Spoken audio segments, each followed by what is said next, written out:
Most people don't lose money on meta ads because the platform is random. They lose money because they have no idea what game they're actually playing. They think meta is just taking their ad, showing it to some audience, and hoping for the best. But behind the scenes, every single impression is a tiny auction, a ranking system, and an ML decision happening in a fraction of a second. And if you don't understand how that machine decides who wins, then you're not really media buying. You're just feeding money into Ads Manager and praying the graph goes up. So in this video, I'm gonna break down how the meta ads algorithm actually works. Not the surface level version, not the just make better creatives version. I'm talking about the actual process Meta uses to decide whether your ad gets shown, ignored, or buried. And more specifically, I'm gonna show you the one equation that basically determines how profitable your ads are gonna be. But before we get into the equation, you need to understand three things. First, the 4-step process Meta uses to pick which ad gets shown. Second, the update that changed how ad accounts are being sorted and why so many advertisers feel like their old strategy stopped working. And third, what all of this means in the real world if you're trying to consistently create winning ads instead of randomly getting lucky. And then in the end, I'm gonna explain how this game really works, because there's the version Meta tells you, and then there's the version you learn after spending a lot of money on the platform. So let's get into it. Before we get too technical, here's the simplest way to think about this. Every time someone opens Instagram, scrolls their feed, and lands on a spot where an ad could be shown, Meta has to make a decision almost instantly in the time it takes someone to blink. Facebook scans a massive pool of ads, eliminates almost all of them, then ranks the survivors and decides which one deserves that impression. And this whole process happens in roughly 200 milliseconds. That's insane, because in that tiny window, your ad is not just competing with one or two other brands, it is being thrown into a machine with millions of other possible ads, all trying to win the exact same moment of attention. Meta runs that decision through their 4 main stages. First is retrieval, second is light ranking, third is heavy ranking, and fourth is the auction. So let's break these down one by one. The first stage is retrieval. This is where Facebook looks at a giant pool of possible ads and asks one very simple question. Is this ad even remotely relevant to this person? Not is this the best ad, not is this gonna convert, not yet. At this point, Meta is just trying to figure out whether your ad belongs in the conversation at all. Think of retrieval like the first cut in a giant audition. There are millions of ads trying to get on stage, and Meta is basically saying that you might be relevant, you're definitely not relevant, you're in the wrong room, or you can stay for the next round. This is where the phrase "your creative is your targeting" starts to matter, because during retrieval, Meta is looking at your creative and using it as signal. It is analyzing the hook, analyzing the format, analyzing the people in the video, the words in the script, the copy, the thumbnail, the landing page, and it is looking at the entire context of the ad and trying to figure out what type of person this ad is probably for. So if your ad features a 50-year-old woman talking about joint pain, Facebook is going to use that as a targeting signal. If your ad features a college-aged guy talking about building muscle, Facebook is going to use that as a targeting signal. If your ad looks like it was made for new moms, founders, dog owners, gamers, skincare buyers, or people trying to lose weight, Facebook is gonna pick up on that. And that's why creative is not just the thing people see. Creative is one of the main inputs that Facebook uses to decide who should see the ad in the first place. This is also why advertisers who still think targeting is mostly about interests, lookalikes, and custom audiences are playing an older version of the game. Those things still matter in specific situations. I am not saying that targeting settings are all completely dead. But compared to where Facebook is now, the platform has become much more dependent on creative signals. Your creative tells Facebook what audience you're probably trying to reach. And Facebook uses all of that to narrow the field before your ad ever gets to the real competition. This is where we need to talk about Andromeda. Andromeda was an update to the retrieval and sorting process. And one of the big reasons this became such a big deal is because of the explosion of AI creative. Advertisers can now produce way more ads, way faster, and with way less effort. Before, maybe a brand was testing 5 or 10 new creatives a week. Now you have brands pumping out dozens, hundreds,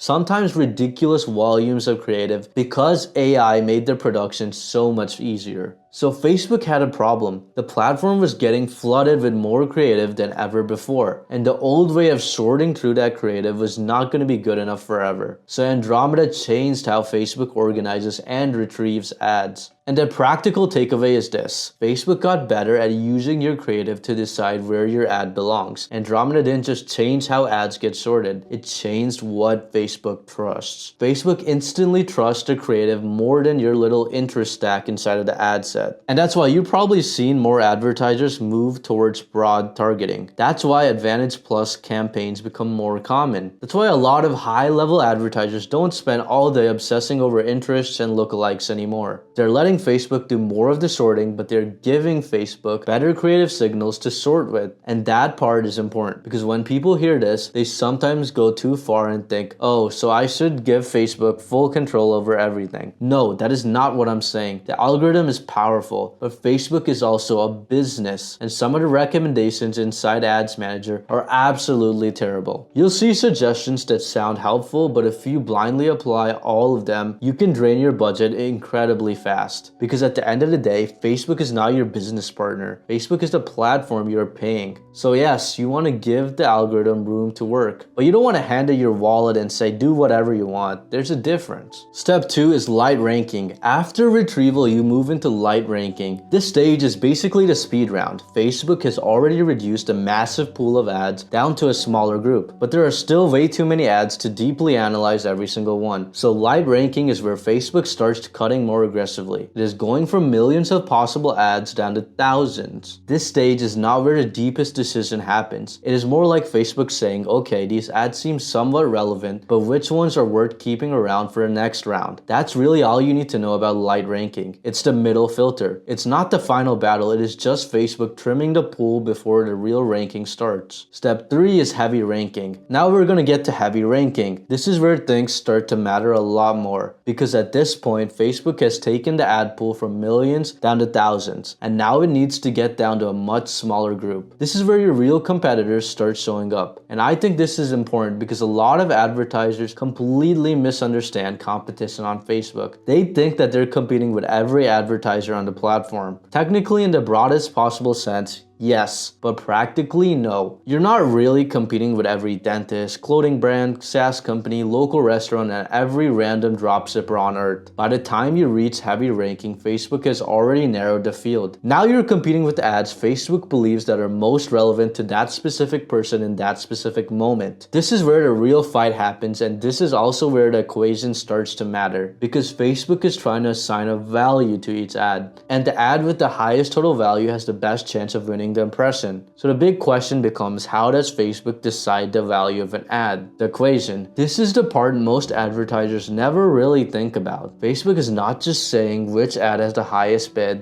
It is not just asking which ad has the best creative. It is trying to balance multiple things at the same time. The way to think about this is the total value equals advertiser value plus consumer value. Advertiser value is basically your bid multiplied by the estimated action rate, and consumer value is Facebook's way of protecting the user experience. So let's make this simple. If you're running conversion campaigns, your estimated action rate is basically Facebook's prediction of how likely this person is going to take the action you want. For e-commerce, that usually means purchase. For info offers, that usually means booking a call. For lead gen, that usually means submitting an application. Whatever your conversion event is, Facebook is trying to estimate that if I show this ad to this person, how likely are they going to take the desired action? Major pieces. First, estimated click-through rate. Second, estimated click-to-conversion rate. In normal human language, that means how likely is this person going to click, and after they click, how likely are they going to convert?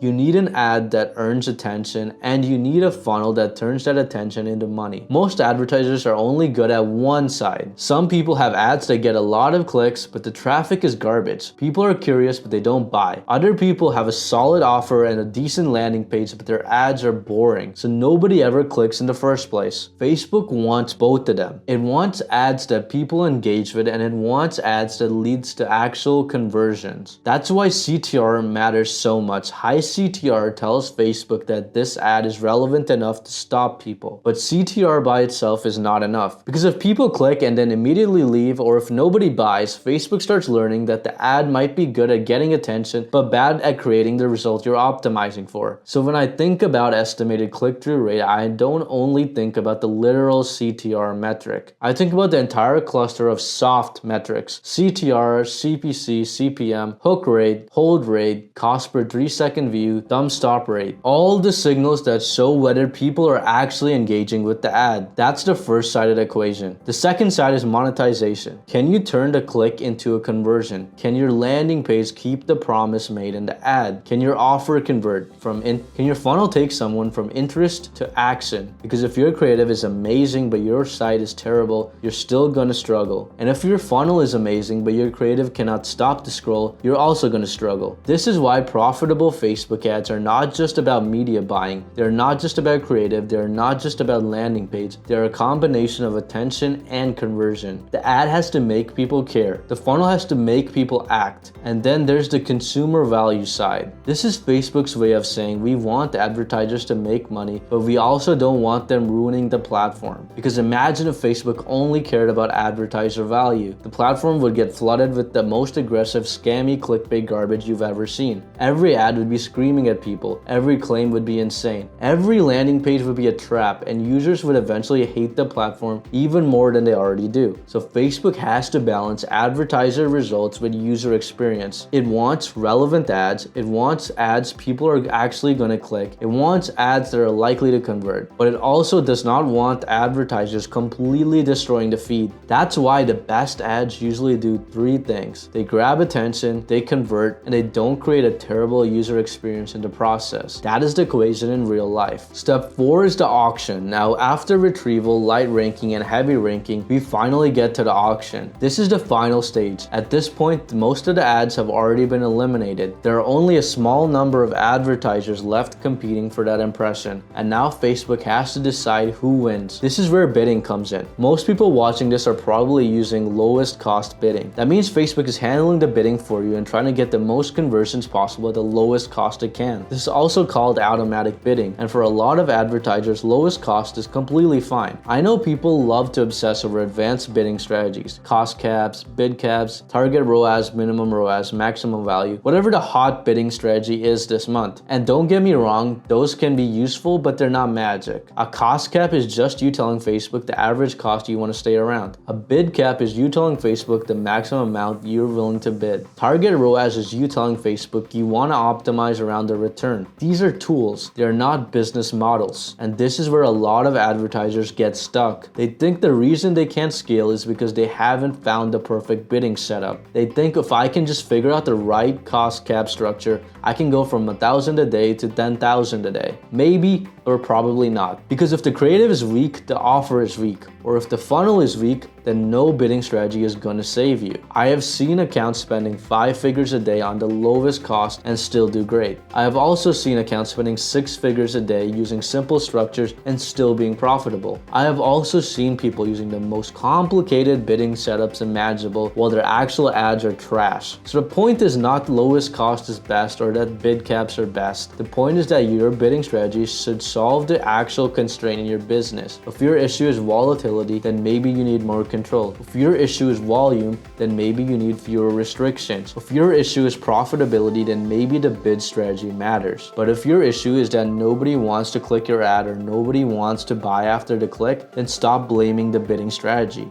At some point, you have to stop thinking like someone clicking buttons inside of Ad Manager and start thinking like the person responsible for the whole business. So visually, here's how this works. Someone opens Instagram. There's one impression available. At first, there are millions of possible ads that could compete for that one impression. Then retrieval happens. Facebook asks which ads are even relevant to this person. That cuts the pool down. Then light ranking happens. Facebook does a faster filtering process and reduces the pool again. Then heavy ranking happens. Now Facebook is looking much more seriously at the value. What ads are likely to get attention, which ads are likely to convert, which ads are likely to create the best balance between advertiser value and user experience. Then the auction happens. The final ads compete. The ad with the strongest total value wins the impression. And then your ad either gets served or it disappears into the void and someone else gets to click. That's the process. Retrieval, light ranking, heavy ranking, and then auction. That's how Facebook decides who gets shown. Now that you understand how the filtering process works, the real question is, how does this help you create winning ads more consistently? Because it's one thing to understand the algorithm intellectually. It's another thing to use that understanding to make better decisions. There are a few important pieces outside of the 4-step ranking process that you still need to understand, and the first one is the learning phase. The learning phase is one of the most misunderstood things in Facebook advertising. According to Facebook, the learning phase is the period where your campaign, ad set, or ad is gathering data so it can optimize delivery. That's their official idea. Your ad gets conversions, Facebook learns who responds, then eventually the ad exits the learning phase and becomes more stable. That's the theory. Now let me tell you the reality. Your ads are always learning. They do not go through some magical tunnel called the learning phase and then come out the other side as stable little money printers forever. That's not how this works. Facebook is always updating, people are always changing, competition is always changing, CPMs are always moving up or down, the creative fatigue is always coming, and the market is always shifting. Your ads are always learning, always adjusting, and eventually always dying. That is the circle of ads. So if you're obsessing over whether your ad stays learning or learning limited, then you're probably focusing on the wrong thing. Does the learning phase matter? Sure, it does to a degree. When an ad first launches, results can be more volatile. Facebook is trying to figure out whether the ad fits. You might even see performance improve as more data comes in, but sometimes it doesn't improve. Sometimes the ad is just not good enough. Sometimes the solution is not wait for it to exit the learning phase. Sometimes the solution is to make better ads. And this is especially important if you're spending lower budgets. If you're spending $50 a day, $100 a day, $300 a day, even $800 to $1,000 a day, then you are gonna see volatility, and that's normal. Your results might look amazing one day and then terrible the next. Your ROAS might look like it's having a mental breakdown. That does not automatically mean something is broken. It means you're dealing with a platform that is based on auctions, human behavior, and limited data.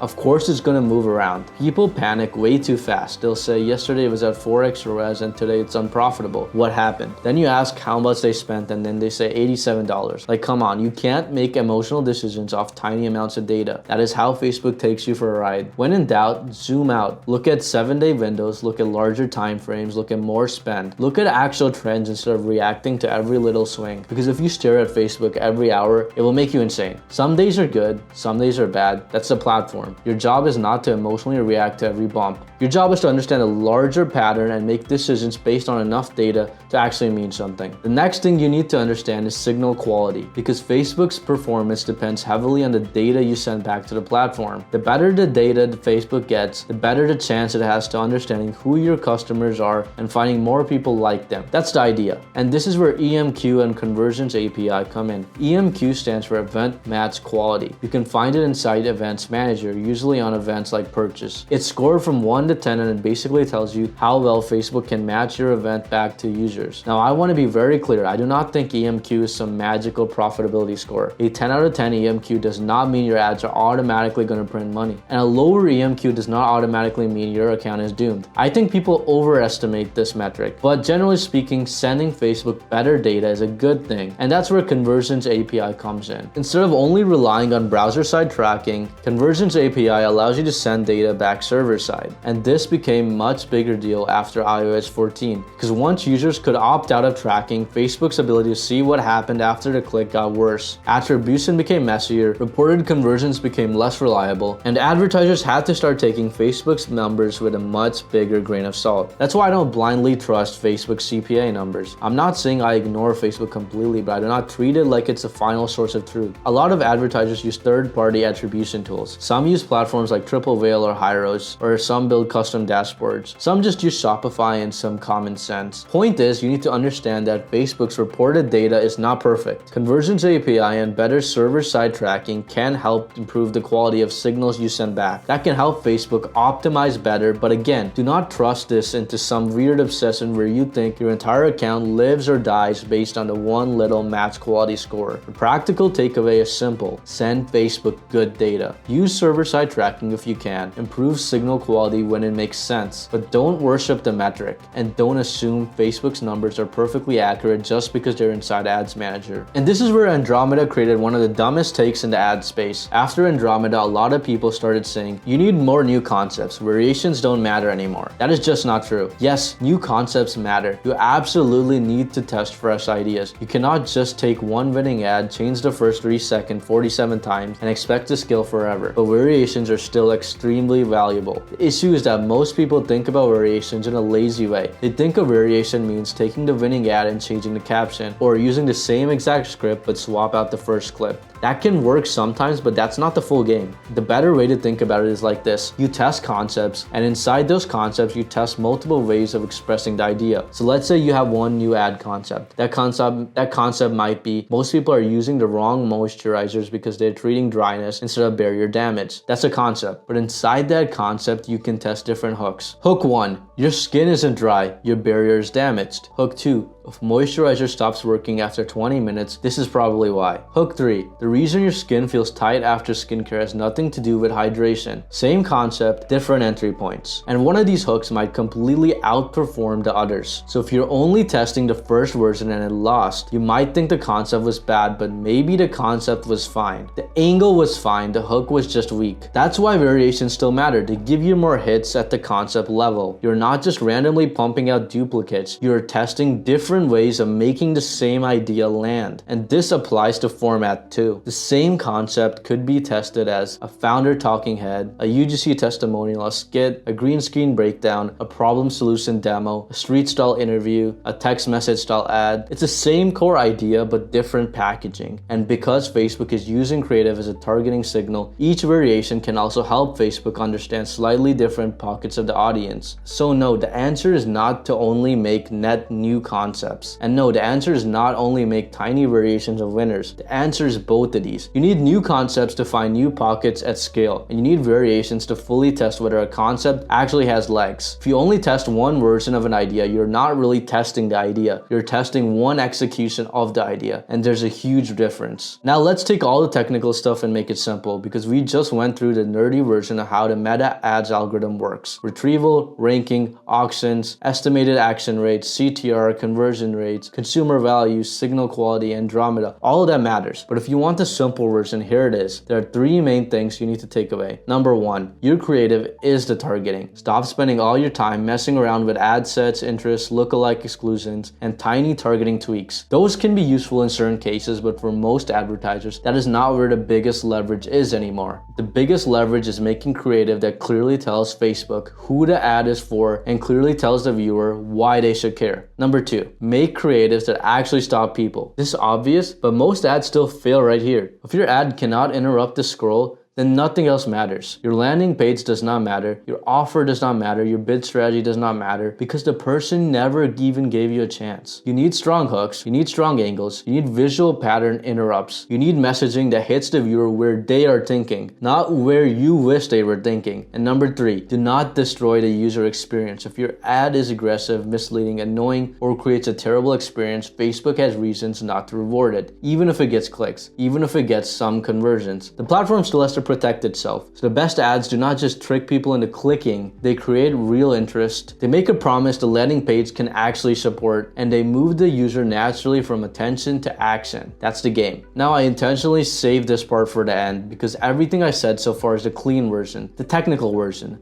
The version you can explain with documentation, equations, and platform logic. But if you spend enough money on Facebook, you already know there's another layer to this. Because Facebook is not some perfectly fair, perfectly transparent machine. Facebook is a massive public company. It is a for-profit business. And like every giant public company, it has incentives, it has shareholders, it has revenue targets, risk controls, internal pressure, and policies that get enforced inconsistently. If you've ever had an ad rejected for no reason, then watch someone else run the exact same format successfully, then you already know what I'm talking about. Facebook does not always play by the rules in a way that feels logical from the advertiser side. One account gets disabled, another account doing the same thing is fine. One ad gets rejected, another nearly identical ad gets approved. One month the platform feels relaxed, the next month it feels like everyone is getting banned. But why? Because Facebook is not just an ad platform. It's a company managing money, risk regulation, user experience, public perception, and shareholder expectations all at the same time. And depending on what is happening internally or externally, enforcement can feel completely different. Sometimes guidelines get tighter, sometimes review systems get stricter, sometimes ban waves happen, sometimes things calm down again. That's why it's dangerous to blindly believe every rule, every recommendation, every single suggestions that Facebook gives you. I'm not saying to ignore everything, I'm not saying to question everything. When Facebook says turning on some recommendations will lower your cost per result by 11%, don't just click it because the platform said so. First you need to think, then you need to test and use your own data. Because Facebook's job is not to make you rich, Facebook's job is to grow Facebook. Those two things can overlap, but they're not the same thing. Same thing with EMQ, same thing with conversions API, same thing with Advantage Plus, same thing with all the other bid strategies and opportunity scores. A lot of these things make sense in theory. Better data should help optimization, cleaner account structures should help delivery, and more automation should help the algorithm work. But in practice, I've seen accounts with beautiful tracking setups struggle, and I've seen accounts with ugly setups print money. I've seen accounts with perfect recommendations score perform terribly, and I've seen accounts ignoring half of the suggestions perform incredibly well. So the real lesson is not to never listen to Facebook. The real lesson is to not outsource your thinking to the platform that profits when you spend more money. Use their tools, understand the algorithm, give it good creative, give it good data, let it do what it's good at, but do not blindly obey it, because the advertisers who win long term are not the ones who click every recommendation. They are the ones who understand the machine well enough to use it without being used by it. So to everyone who applied every automatic suggestion, trusted every projected improvement, turned on every optimization, and watched their ad account fall off a cliff, that moment of silence, RIP. But seriously, that's the game. Your creative is your targeting. Your ad has to earn attention. Your funnel has to convert that attention. Your data has to help Facebook learn, and your brain has to stay tuned the entire time, because Facebook's ads are not random, they're chaotic, and there is a difference. Random means there's no pattern. Chaotic means that there is a pattern, but most people are too emotional, too impatient, or too distracted to see it. So if you understand how the algorithm filters ads, how it ranks value, how it uses creative, how it understands signal, and how the business behind the platform actually works, then you're ahead of most advertisers. That's all for this video. Hope you got value from it. If you did, like the video, subscribe, and I'll see you in the next one.